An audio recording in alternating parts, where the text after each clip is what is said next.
شروع اللہ کا نام لے کر جو بڑا مہربان نہایت رحم والا ہے۔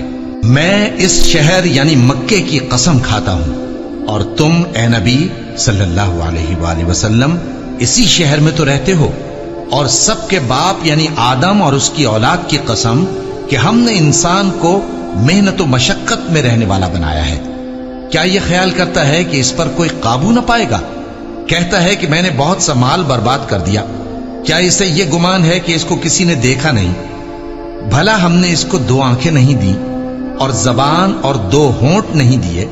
یہ چیزیں بھی دیں اور اس کو خیر و شر کے دونوں رستے بھی دکھا دیے، مگر یہ گھاٹی پر سے ہو کر نہ گزرا۔ اور تم کیا سمجھے کہ گھاٹی کیا ہے؟ کسی کی گردن کا چھڑانا، یا بھوک کے دن میں کھانا کھلانا، کسی رشتہ دار یتیم کو، یا مٹی میں پڑے کسی نادار کو۔ پھر ان لوگوں میں بھی شامل ہوا جو ایمان لائے اور جو صبر کی نصیحت اور ایک دوسرے کو مہربانی کی تلقین کرتے رہے۔ یہی لوگ اچھے نصیب والے ہیں، اور جنہوں نے ہماری آیتوں کو نہ مانا وہی برے نصیب والے ہیں۔